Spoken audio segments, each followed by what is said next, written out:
Oh, hello, YouTube. Today on the Naughty Librarian, we are going over The Wolves of Midwinter by Anne Rice. So this one is the sequel to The Wolf Gift. It is a duology, so the series is now complete. And spoiler alert, guess what, everybody? It's Werewolf Christmas in this book. That's the whole point of it. This is technically a Christmas book. So let's just get into what happened in this one with all of our wolfy brethren. So the book starts off early December. It's the holiday season. Our wolf pack has figured out their name for their pack is going to be the Distinguished Gentlemen, and I love that. They're working on renovating the town around the manor and decorating the whole town for Christmas, and they're planning this huge Christmas celebration. Everybody's invited up to the manor for a big Christmas party, an epic Christmas party, and people from even out of town, their whole families and people they know, and all these people, all of them are invited. It's just everybody's coming to Nideck Point. And that's fun and that's good, but Reuben, he's not really feeling the holiday spirit right now. He's a little restless because he misses Laura a lot. In the last book, she's like, I need some space to figure out what I want to do with my life. And he's like, okay, I'm going to respect your wishes. However, it's really getting hard on him right now and he just wants to see her. So he's like, okay, you know what? I'm just going to drive past her house and I'll look in her window and I'll just see her and I won't bother her. And I know it's creepy, but I'm gonna do it. So that's what he does. He drives over to Laura's house and he gets there and he's like, oh, I'm gonna go sneak in. But Laura right away just opens her front door and she's like, oh my gosh, get in here. And then boom, all of the werewolfy sex right away. It's kind of their thing at this point, frankly. In the whole rush to get to werewolf sex, Reuben really takes stock of how Laura was looking. And he's like, Laura's hair looks amazing. It's so full. You look really healthy. Your eyes are glowing. Oh my God, when did you become a werewolf? Why wasn't I told about this? So what had happened is Felix and one of the other distinguished gentlemen, this guy named Tybalt, they already made her a werewolf a while ago. Pretty much right after she left in the last book, she became a werewolf. And Reuben doesn't really know how to feel about that because on the one hand, yay, we're gonna be together forever and we're in love and all that good stuff. But on the other hand, Reuben was really kind of into the whole Red Riding Hood kind of vibe they had. So he's like, how is this gonna change your relationship? I'm having feelings. And since Reuben's in his feelings about things and Laura has been having some difficulty with the changeover, she still hasn't been able to become a wolf yet. So they're like, okay, let's just stay apart for a little bit more while we figure our shit out. So Reuben goes back home and it's late at night and he's like, I really just want to go curl up in this nook and read a book, which is not something he's ever done before, but he feels this really strong urge to go do that. And while he's reading this book, his wolfy sense is tingling and he's like, what's happening here? And he looks out the window and guess what he sees, everybody? He sees Marchent's ghost and she looks exactly like the night she was murdered. So, unfortunately, very bloody, but also nightgown and still pretty face and stuff. He just had sex with her before she died. So he's like, ah! So Reuben freaking the hell out. And at this point, when I was reading the story, I thought this was going to be a Christmas Carol kind of situation, which honestly I would have been into. But spoiler alert, it's not a Christmas Carol situation that we have here. It gets weirder. So Marchent, she's trying to reach out to Reuben and she's trying to talk, but he can't hear her speaking. And he's freaking out about it. And when Reuben freaks out, he goes wolf mode. And then Marchent just disappears as soon as he turns into a werewolf. And apparently his intense reaction to this was sending off wolfy vibes around the house. So Felix comes running down and he's like, oh my gosh, what's going on? I got a vibe, dude. And Reuben's like, oh my God, I just saw fucking Marchent's ghost. And Felix is like, wow, I didn't see her, but I believe you. A ghost or a thing, they do stuff. And then the next night, Reuben, he's just at home doing his Reuben things. And he hears music playing and he follows it and it's coming from Marchent's old room. So he goes in the room and then boom, there's Marchent again, just in her room. And she's kind of in and out of visibleness. I don't know, she's kind of fading in and out basically. And he's like trying to make her stay because he really feels a lot of guilt towards her. And then he feels like Marchent's hand touch him. And unfortunately, this freaks Ruben the hell out because a ghost has now touched him. So boom, wolf mode activated again. And Marchent just looks at him like, God damn it, Ruben. And this disappears. I guess you can't be there when he's a wolf mode. So after Marchent disappears, Ruben's feeling really high strung about things. A lot has been going on. He's like, you know what? I'm not gonna get any sleep tonight. I'm gonna go for a wolfy run in the woods. I'm already in wolf mode. Might as well. However, of course, he's going to smell evil whilst running in the woods. So he follows that evil smell and he finds like this little like trailer, and there's a man in there and a little girl, and the man had kidnapped this little girl and her name is Susie. She bursts in the door, yanks the guy out, and straight up eats him. Like, the werewolves eat people. I don't know if I was clear enough about that in the previous, like, recap, but, like, he just, like, went and had dinner in seconds on this guy's body. Like, when he's full, all that's left is just the legs. So he's like, I don't know what to do with these legs. I'll dig a hole and just put the legs in the hole. There you go. So he's, like, trying his best, but the little girl's still in the house. And she's like, Wolfman, Wolfman, like, calling to him. And he's like, oh, hey. Like, wipe the blood off. I'm here. Hi. And Susie's like, I knew you'd come. I wished every night that you would save me, because apparently, like, the Wolfman is now, like, a folk hero in the San Francisco area. So Ruben scoops up the little girl and he runs off through the forest carrying her and, like, kind of, you know, protecting her because she's a scared little girl. And he's like looking for somewhere safe to take her. And he's like, hey, what's your name? How old are you? Do you know where you live? And she knows all that stuff. He's like, okay, cool. So he's like running through the woods and he kind of starts smelling like good people smell. And he comes across like this little church. And there is a female pastor at this church. And I guess she lives at the apartment behind it. So he drops Susie off with like the pastor lady. And the lady's like, oh, I'll take care of this. Hi, Wolfman. And they're all like, bye, Wolfman. And they're all really having this nice little moment because they all like think he's a hero. And he's like trying to comfort Susie. So he's like, goodbye, darling dear. And then he runs away off into the forest again. So now that Ruben's all tuckered out, he falls asleep, dead asleep. And he wakes up late the next morning. And he looks at his phone and he has like so many missed calls from his ex-girlfriend Celeste. I didn't even talk about Celeste all that much in the previous recap because she was barely part of the story. So Ruben calls her back. He's like, oh my God, Celeste, what the fuck? You've called me like 20 times. What's going on? And she's like, well, Ruben, you asshole, guess what? I'm totally knocked up. I'm 4 months pregnant, you know? Gasp. What? So now, hey everybody, Ruben's gonna be a daddy because he knocked up his ex-girlfriend. And Celeste is like kind of an attorney. She's really like focused on work and like doesn't really want to have a baby. And she's like, it's fine. I went to your mom and your mom said she's gonna raise the baby. I'm just letting you know that I'm going to have it. And Ruben is kind of excited. He's like, wow, I'm gonna be a dad. Oh my gosh, I'll take the baby. Give me custody of the baby. I want it. Here's the problem with this. Like Ruben's being very short-sighted because, mind you, he is like 23. So he's a kid. And a werewolf? Like, what's he gonna do with a baby? And he just doesn't care about consequences right now. He's really coming across like this spoiled trust fund kid. Besides all the rich kid entitlement, he and Celeste like come up with a plan. And basically what they're gonna do is get like quickie married, just like in name only. And then Celeste will have the baby. And then they'll just get a quickie divorce. And here's the thing, again, why would they need to be married at all? It makes no sense why he agreed to this. So technically now he's married to Celeste. Why? Like, you don't have to be married to have a baby. And like, to double down on it, like Ruben is full on in love with Laura, in a relationship with Laura. Celeste has moved on. She has a boyfriend named Mort who is like Ruben's old friend and stuff. So like, they're both in other relationships and now they've married each other.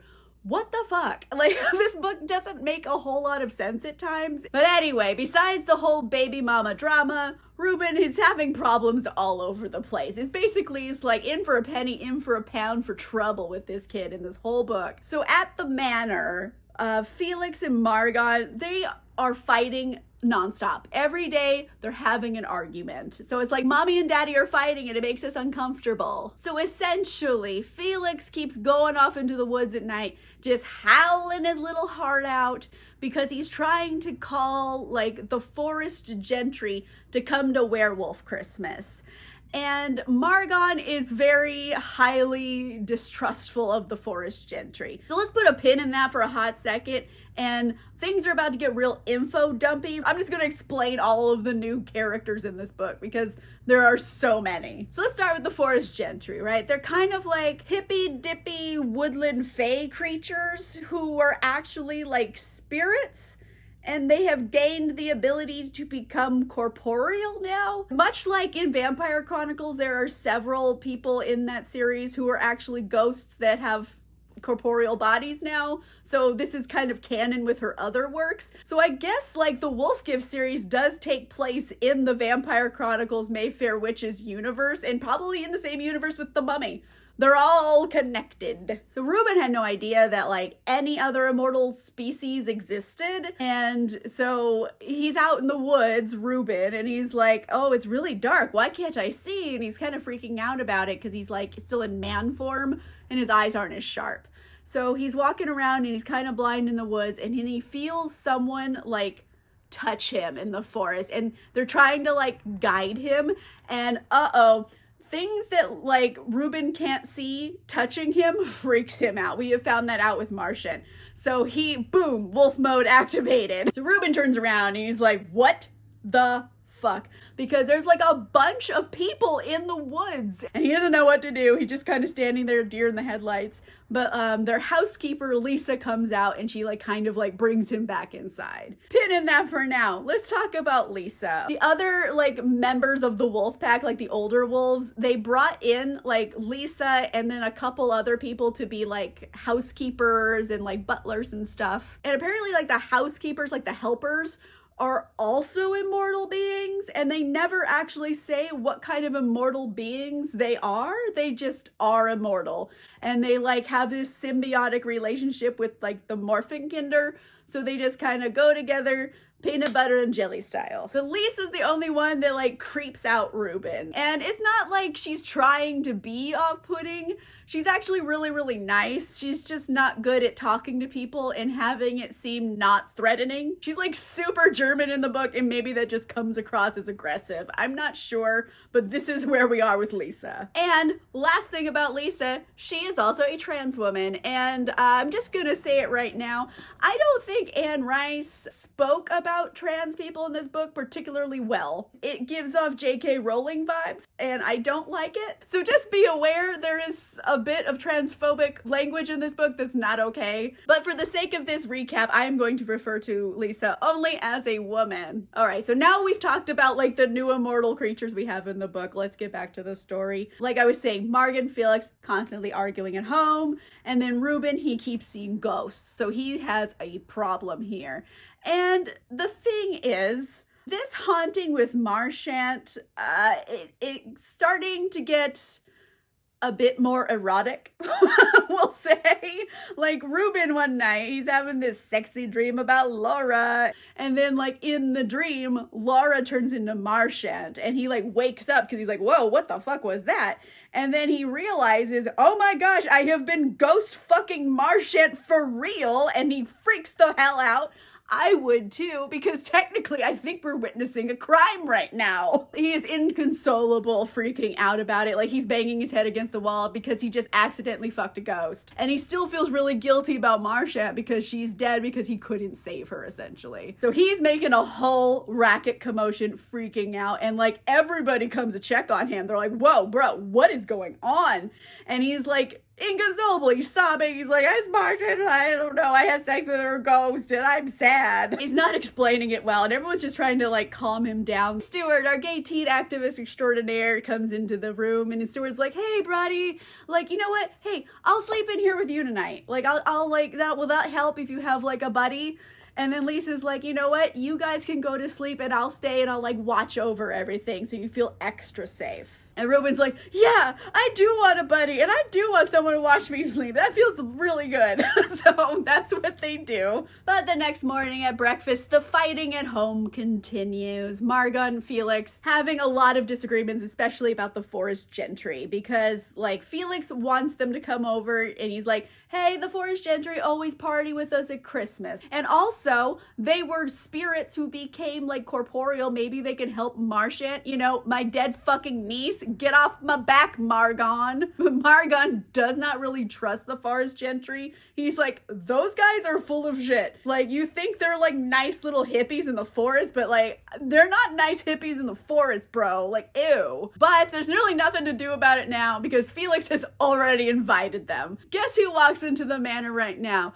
Elthram, the like leader of the Forest Gentry. And yes, I know there is a shot of Dwayne "The Rock" Johnson on screen with me right now because legitimately this is exactly how Elthram is described in the book, and you can't tell me otherwise. I can't picture him any other way, and it just gets funnier as this goes on. So go with me on it, all right? So Elthram and Felix, they're like old buddies. They've known each other for like decades. So Felix asks Elthram for a favor, and he's like, hey, my niece's spirit is here. Could you like commune with her and like help her like be better because she's obviously in pain as a ghost? So Marchent, he's just, I can't spend any more time with the Forest Gentry than I absolutely have to. So like, hey guys, why don't we go on a hunting trip to like South America, huh? Everybody? And then like Felix and the Gentry, you all can fuck around and find out because I'm not going to be here to do it. So the distinguished gentlemen all get on a plane, they go to South America,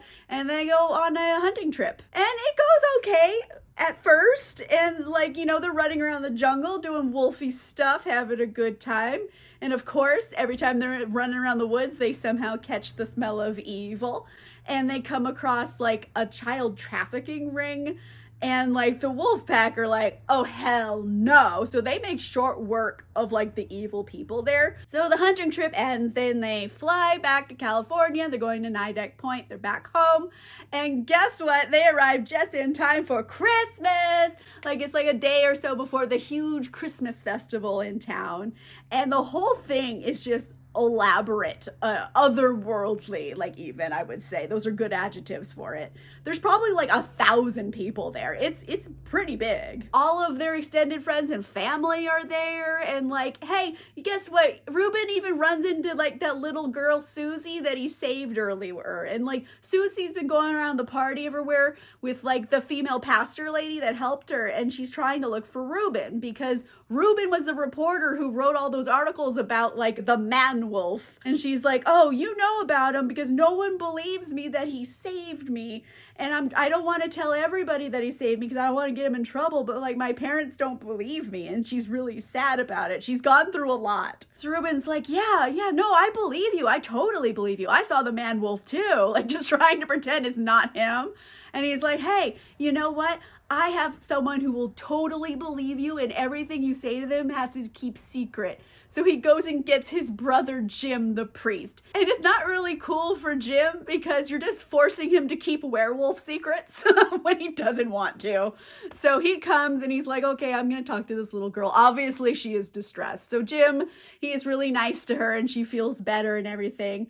And like Ruben's leaving the room and he's like, all right, love you, darling dear, just to be nice to her. And he's like, ah, fuck, that's what I said when I was a werewolf. Whoopsie daisy, you shouldn't have a catchphrase. Obviously, like some bells go off for both Susie and the lady pastor. And they're like, oh, so like you're a werewolf. They don't tell anybody, they keep it a secret. Like they're all cool with Ruben because like he saved her life.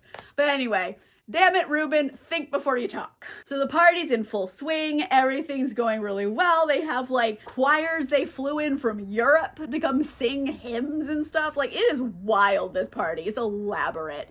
And you know what? Other Morphinkinder show up. So like there's this other wolf pack and it's made of mainly ladies and like one guy, and that's the leader of the pack. His name is Hawken. And they're all mingling with guests and they're like very different in like vibe from the distinguished gentlemen because they're like, we don't really do people stuff. I don't know why y'all are doing it. Like there's just like a fundamental like difference of belief in how like they should interact with humans.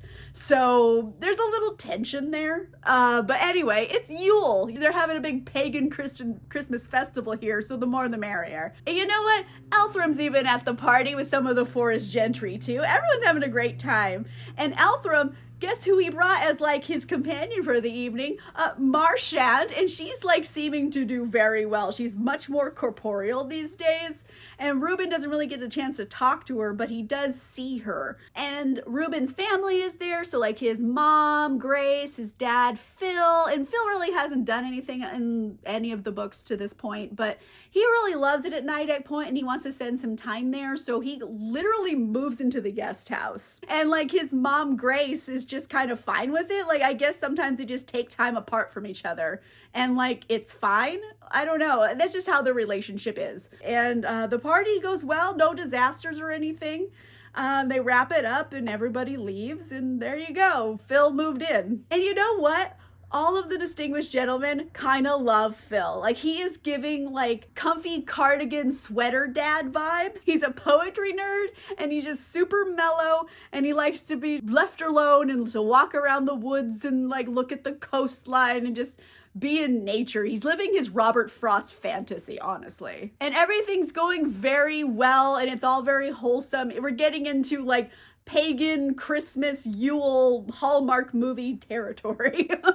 Everything's very Christmassy and sweet for a little bit. This leads up to Christmas Eve. And Christmas Eve is like the big night for the Morfenkinder. Basically what they're gonna do, they're all gonna go out into the woods with the other wolf pack invited as well. All the Morfenkinder are invited. The Forest Gentry's invited. The housekeepers are invited because there's some type of immortal that they never say what is in the book. So anyway, they're all gonna go into the woods, have a big pagan festival. And they get real into it with like pageantry and everything. Like they have like robes. And like there's a big bonfire, and like the Forest Gentry are playing like drums and flutes and stuff, and everyone has a good time. They turn into wolves, they run around the forest, and you know, the big pagan festival ends with a good old-fashioned orgy. Everyone just kind of pairs off. But things all come to like a screeching halt because all of a sudden there's a human at the party. It's Phil. And the thing is, they like literally drugged Phil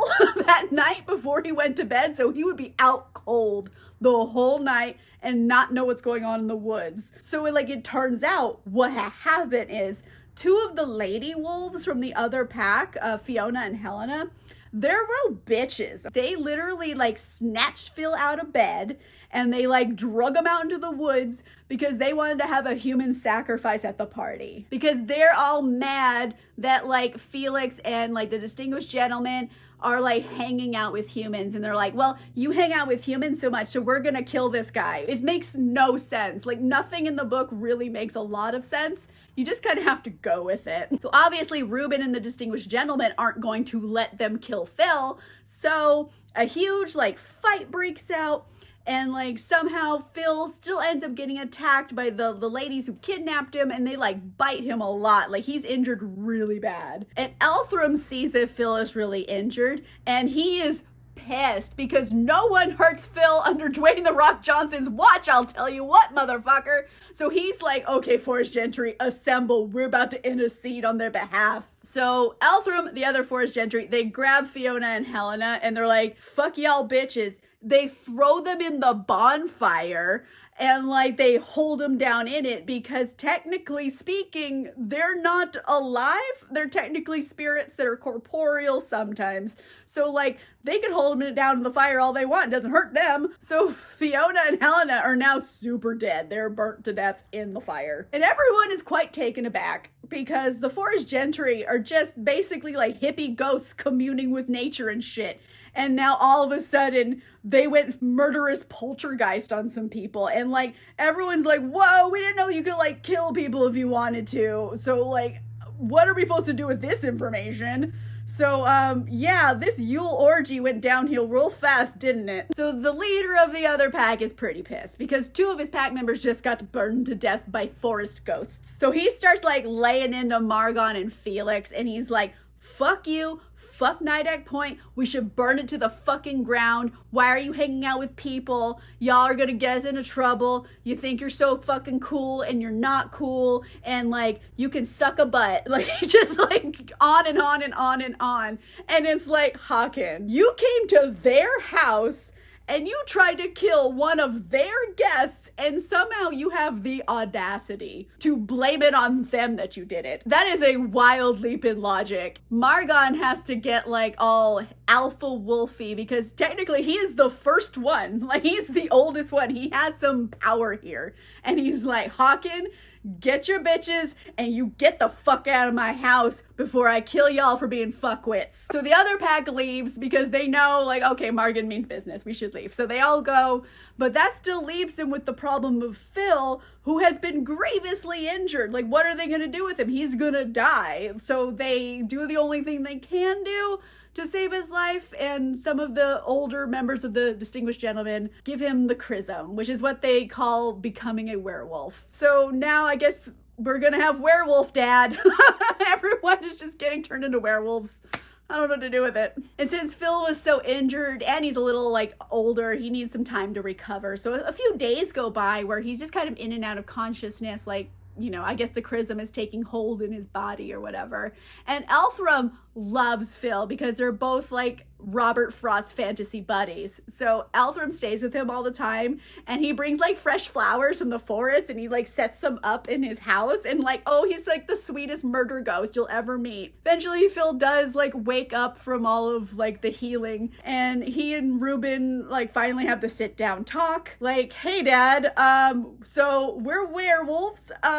Is that cool with you? Are you okay? Like, you're a werewolf now. Sorry about it. And Phil is just kind of blasé about the whole thing. He's like, yeah, no, this is cool. I'll be a werewolf. That's fine with me. Like, you know, Reuben, me and your mom, we've kind of figured out you were a werewolf already. Like, did you think running away to live in the forest with a bunch of dudes after getting bitten by a creature was subtle? Like, they kind of figured it out a while ago. They just don't go around, like, talking about it. And in the book, this whole scene is supposed to be comedic because they're literally sitting down eating cereal, talking about being a werewolf. So it's actually really funny, that whole moment. But anyway, Phil, he's actually really happy that all of this happened. Like, he doesn't really know what this means for him long term, you know, especially with like him being married to Grace and how that's gonna work out. But honestly, that's a problem for future Phil. Right now, present Phil is gonna eat his cereal. And then, like, time goes on, the pack starts recovering after the events of Yule, which did not go all that great. Felix is, like, really super depressed about it, and no one really knows how to help him. Like, really, the only thing that's gonna really help him is to know, like, Marchent's okay, because he hasn't heard anything. And then, guess what, everybody? Speak of the devil, Elthram shows up, and he's like, hey, Reuben, Felix, go out in the woods, go to that little clearing out there, and like Marchent's there and she wants to talk to you. So they go out into the clearing and there's Marchent, and she tells Felix that like, I love you, you're my favorite uncle, you're the best part of my childhood. I'm not mad at you for not being there. Like, forgives him for all this stuff because he felt so guilty that he wasn't there for her when she needed him. And she tells Reuben like, hey, I love you, kiddo, you're a great guy. I'm so happy that you're in the house and you love the house, and you and Felix are together. You're my favorite people in the world, and like, you both are together and you both love each other. Like, that makes me happy. And yeah, what happened to me was pretty shitty, all right? Like, we all know that, but like, I don't want you all to blame yourselves for it. You didn't do it. You're not the reason why this happened. So I don't blame you. I don't want you to blame yourselves for it. I'm okay. And they're like, okay. They're all like crying and sobbing and stuff. And Marchent's like, all right, I'm gonna go off to the afterlife now. Bye. She just kind of fades away. So finally they have some closure on the Marchent front. And honestly, the whole Marchent storyline is just nonsense, it doesn't go anywhere. Like, it literally just went to there. It was just like an excuse for people to be sad. Like, I don't know why we needed it. Cut to New Year's Eve. The distinguished gentlemen are like getting ready for the cool party they're gonna have. They're having like a party just for like the family and everything. They're not inviting any other morphin kinder because it went really shitty last time. So they're like, let's just keep it in the house here. We're gonna wear nice clothes. We're gonna have drinks. We're gonna have food and music. It's just gonna be like a really good time. And everyone's enjoying themselves, which is the first clue that something's about to go horribly wrong. Because that's how it's been this entire book. So all of a sudden, boom, boom, boom, boom, boom. There's like this pounding on the front door. And they're like, oh, fuck, who is it now? Guess who it was, everybody? Hawken. The fucking audacity on this guy. But he's just standing there in the rain and he's like cold and wet. And he's like, I'm sad because my pack is gone and I'm alone. So he just shows up as a sad sack and they're like, oh, well, we can't kick you while you're down. Ah, fuck. All right, come in. And Felix, of course, he's like the most like forgiving sunshine personality person in the world. So he's like, oh, Hawken, it's okay, bud. I don't want you to feel sad. Come hang out with us. You can live here. Like, he just invites him to live there. And everyone's like, oh my God, this asshole? And they're like, yeah, sometimes at the holidays you have to put up with people you don't like very much. And they're like, yeah, all right, Hawken, come in. And everyone's like, I guess he just lives here now. A couple days go on, things are normal. And of course, every time something's normal, boom, something terrible is about to happen. So like, Reuben gets another phone call and it's Grace. And he's like, Reuben, your brother Jim is missing and another priest in his parish just got like brutally murdered recently and I am freaking the fuck out. No one can find Jim. And Reuben's like, oh hell no, I'm going to San Francisco to look for him. So he like gets in the car, drives to San Francisco as fast as he can. Reuben, he goes and picks him up. Jim is obviously like in shock. He's not doing well emotionally. So they check into a hotel under like a fake name. So what had happened is there's been like this secret subplot in this book that they have never talked about until right now, where Jim was basically trying to stop a drug dealing ring in his parish. Like, this is kind of like a big deal that we have never even heard about until like the last third of this book. So essentially, this drug ring in his parish, it's really bad, it's really addictive, like kids are involved, and Jim is like really trying to figure out who the ringleader is. He's trying to like put a stop to it as best as he can. And eventually this teenager who was like apparently dating the drug lord comes to Jim and he's like, I'm all strung out on drugs and I don't know what to do. And Jim's like, okay, you know what? I'll hide you, okay? Don't worry about it. So Jim takes the kid and he puts him up in like a hotel room. And he's like, don't call anybody. Don't tell anybody where you are. You're going to be safe. And then like the drug lord, he kind of like gets his goons to go grab Jim off the street and he drives him up to his house. And like the drug lord's like, hey, I'm a rational guy. Like, hey, do you want $1 million for your church? Here's like $1 million. Tell me where the kid is. And Jim is like, no, I'm not going to tell you where the kid is. Jim doesn't even speak. He just gets up and walks out. So look at the big balls on this priest. Am I right? Like, Jim just walks out on a drug lord and they just let him. But it was all in vain, really, because the drug lord does end up finding the kid. The kid gets brutally murdered, and then like the drug lord sends some like assassin guys after Jim. But the thing is, Jim wasn't at his apartment. This other priest from another parish was like coming through town and he needed a place to stay for the night. So Jim's like, oh, you can stay in my apartment. They just go to his apartment and they were gonna kill Jim. There was a hit on Jim and they killed the other priest instead. And Jim has been going to the cops consistently saying, you need to help protect this kid, you need to help stop the drugs, and the cops are fucking useless, okay? They're not doing anything to help or protect anyone. So Jim, he can't go back to his apartment because like the people are gonna figure out that like they killed the wrong priest and they're gonna come back and get him, and he can't go around his family because what if they find him and they kill Grace or something? Like, he has nowhere to go. And Jim realizes the only person he can really trust and or conscionably put in harm's way is Reuben, because one, Reuben's immortal, and two, he can take care of this problem in a way the legal system obviously isn't. So Reuben, after hearing all this, is pissed. He's like, no one tries to kill my brother on my fucking watch. Like, I love killing bad guys. Where is this guy? Tell me where he is. And Jim's like, here's a map, bro. There's like 3 dudes on the first floor. There's a drug lab in the basement. And he stays locked up on the 4th floor because he's paranoid as F because he's on drugs. So Ruben, he calls up the distinguished gentleman, talks to Felix. He's like, Felix, this is what's happening. And Felix is like, man, fuck that guy. We'll be there in an hour. And they hang up. So the wolf pack comes to town and they like wait till dark and they make a plan to like make short work of this. And it's also Phil and Laura's like first hunt as a pack. They've never like killed a bad guy before. So they're like, hey, it's a rite of passage. We're gonna have a good time. So they kill the henchman and then they go up to the 4th floor and they find the drug lord and he's just being an idiot and trying to bribe them. And then they're like, and it's Phil who takes out the drug lord because this drug lord tried to kill his son.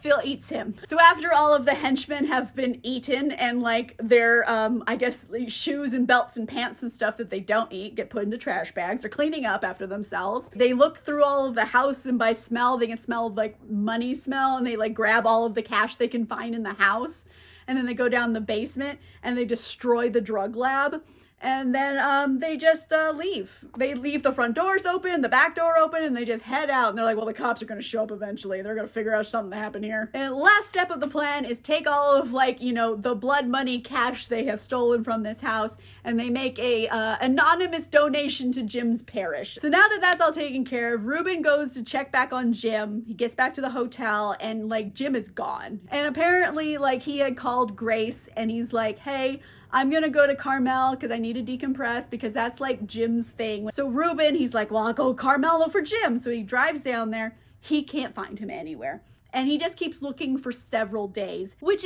doesn't make any sense because, you know, Werewolf, he can smell really good. Like he can smell evil. He can smell money. He can smell all of these things. Why doesn't he just go to Carmel and start sniffing?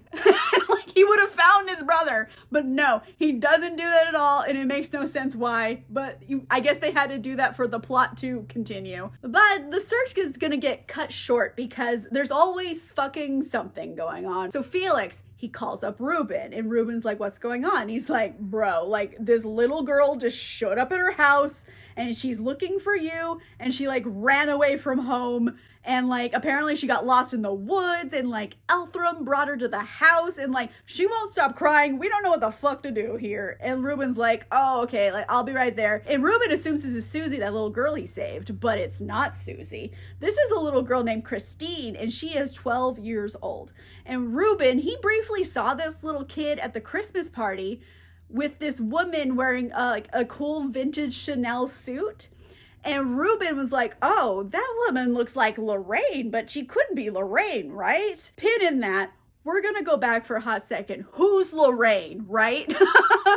Because this is a brand new character we're kind of just bringing into the book. Like 13 years ago, right? Before Jim was a priest, he was like a lost college kid with a serious drinking problem. And he had this like professor who was paralyzed and he kind of took a shine to Jim. And he's like, hey, why don't you come live in my house with me and my much younger wife? Her name is Lorraine and she's really nice. And like, it turns out like the professor like really just kind of brought Jim to the house to be a companion to Lorraine since he really couldn't be intimate with her anymore. Like this professor is using this kid. This isn't out of the goodness of his heart necessarily, but one thing leads to another. Jim and Lorraine have like this affair with each other. And the whole time Jim is just a raging alcoholic and Lorraine ends up pregnant and Jim tells her, oh, well, you got to get an abortion. Like, I don't want to be a father. And she's like, no, I want the baby. Like, why aren't you happy about this? And like, trigger warning for right now, he kind of goes into a drunken rage and like they get into a pretty serious fight and like he beats her up real bad and he assumes that she lost the baby. Like that's how bad like he beat her up. And that was kind of like his rock bottom moment in life because when he finally woke up after passing out, after like the fight, Lorraine is gone. All he sees is like some blood on the floor, and he's like, oh my God, what have I done with my life? He gets sober and he goes to the church and he becomes a priest. And Jim's never really fully forgiven himself for this, because he basically like beat up this woman he claimed to love at one point, and also potentially killed her baby. So he feels like he's a murderer. He has this whole like big weight on his shoulders about it, and he fucking should, by the way. Like, I'm not giving him a pass on this. That was a shitty thing to do, but he has cleaned up his life, thank goodness. But anyway, now there's a kid who's conveniently 12 years old that was with someone that really resembled Lorraine at the party, who comes to the house looking for Ruben. Like, we all know where this is going, right? This little girl, Christine, is Jim's biological daughter with Lorraine. And turns out, hey, guess what? She has a twin brother named Jamie, and he never knew. He never knew any of this. Like, when he became a priest, he like wrote to Lorraine and he was like, you know, rambling apology letter. I'm so sorry, la la la. I am becoming a priest. And Lorraine just didn't tell him she didn't lose the pregnancy at all. She's like, well, if I tell him he has biological children, they're not going to let him be a priest, and that's what he needs to get better. So he just doesn't know that he has children out in the world. This book is just drama, okay? Christine heard on the news about the whole like drug lord put a hit out on Jim, who's her biological father, and she's like, I couldn't go on anymore not ever having talked to my biological father. My brother Jamie is kind of indifferent to it, but like, I needed to do it, so I ran away to come here so I could talk to him. And this could have been taken care of quickly, but the problem is still no one can find Jim. He's just missing again. So Ruben has Christine call her mom, and like Ruben talks to Lorraine and he's like, hey, funny story. Christine is at my house at Nidec Point, and she's like, oh my God, I've been looking for her. Okay, I'm coming. So like Lorraine and the twin brother, they come to Nidec Point, and like they set up some rooms for them. They're like, hey, it's night, it's dark, like just stay. Like, we'll look for Jim and we'll figure this out. It's like a whole thing. And finally, it's like 3 a.m. Ruben finally gets an email from Jim, and Jim's like, hey bro, that like guy from your party Elthram just came and knocked on my window and said everyone was looking for me, and like I didn't know people were looking for me, so like I'm going home. Come to mass tomorrow, and then we'll like talk. So the next morning, Ruben, he takes Lorraine and the kids over to Grace's house. And the plan is to bring Jim over to the house after his sermon so he can like meet them. Mind you, Jim knows none of this, okay? So, you know, Jim gives mass. It's like a good sermon and stuff. He gets into the car with Ruben afterward. He's gonna drive him over to Grace's house. Jim, he's just talking. He's like, yeah, so I'm gonna leave the priesthood because, you know, I think I just committed murder by asking you to kill the drug lord, and like, I can't do that and still be a priest. And Ruben's like, bro, you're not a murderer. This guy tried to kill you. He was gonna kill your family. He was killing children. You did what you had to do, bro. And like, you know, there's no talking to Jim on this point. He's like, no, I feel like I'm a murderer and I can't be a murderer priest. So they're getting closer to Grace's house, and then Ruben's like, oh man, you're going through a lot right now, but one more thing. You know where Lorraine? She didn't lose the baby, and she's at Grace's house right now, and you're about to go see her for the first time in like 13 years and also meet your children. Poor Jim. He's like, what is going on right now? What do you mean Lorraine is at her house? What do you mean there's children there? So Ruben drops him off at Grace's house, and he doesn't go in with him because he's like, Jim, this is your big moment. If I show up in the room, I'm just going to be like this reminder of like this murder you think you committed. You need to go focus on the future and happier things. I don't need to like get in on this. So he drops Jim off, leaves him. So Ruben gets back to Nidec Point. It's after dark, and he sees Laura, and he's like, okay, I've had a doozy of a day. Let's go like do a wolfie run in the woods and have like wolfie sex in the woods, because that's like their new thing to do. They really like doing that in the woods. And even though we're kind of towards the end of the book right now, there's time for one last little twist here, because Ruben also sees his father Phil. He's out in the forest. He's gonna do his wolf thing, but he sees him with Lisa, and they are full on making out in the woods, like really going at it. And he's like, you're married to my mom. And obviously like Phil can't really go back to that relationship with Grace because he's a fucking werewolf. I don't know. The relationship seems like happy that they'll be apart. So it's not necessarily like, ooh, this is a devastating thing, but it's still like, I don't have the emotional capacity to deal with another thing right now. And the book agrees because it just kind of ends at this point because Ruben, he's like excited for the future with Laura. Also, he's about to have a biological child with Celeste. That baby still isn't born at the end of this book. And he starts finally thinking about the fact that like, hey, I'm a werewolf and like that baby's gonna be a human. Maybe it's better if I let like Grace and Lorraine and like Jim raise that baby. I don't know. And he's just thinking about that and like, you know what? Things are fucked up every day, but that's just kind of fucking life. Am I right? And then boom, the book ends. So, The Wolves of Midwinter. A lot of things happen in this book. There's a lot of new characters. There's a lot of new situations, and characters that were small in the first book are now a much bigger deal in the second book. That's fine. But like nothing really made the story any better. It just expanded the universe. Like there's so many plot threads in here that just go nowhere. Like why was Marchent's ghost a thing? There was a whole thing about like Phil being able to see ghosts and like they never talk about it again. Like he's like, oh yeah, my dad can see ghosts and he's gonna move in. Maybe he can help with Marchent. They never even bring it up to him. So like, why even put it in that he can see ghosts? Like there's so many things in the book that just don't make any sense and are useless. So it's kind of just like a waste of pages. Not that it's a bad waste of pages. It's fun, I guess. But like, what was the point? There's really no point here at all. It's just Werewolf Christmas. And maybe that's enough of a point. Also, it gave us Elthram the Rock Johnson, and like that makes me way happier than it probably should. Overall, this is a book. It doesn't really accomplish much of anything. It just is a book. All right, so that concludes the Wolf Gift series. It's Werewolf Christmas, and I read it at the perfect time because it's kind of the holiday season, so killing it here. On that note, let me know in the comments down below, what's a Christmas book that people don't know is a Christmas book? Like, for example, Wolves of Midwinter is a Christmas book, but you wouldn't expect it to be a Christmas book. Let me know one of those for you in the comments down below. If you like this video, make sure you give it a like. If you want to see more videos, make sure you subscribe. And if you want cool exclusive content, including early access to videos or a book club, you can consider becoming a channel member or a patron. Links for that are in the description down below. And on that note, I'll see you guys soon. Goodbye.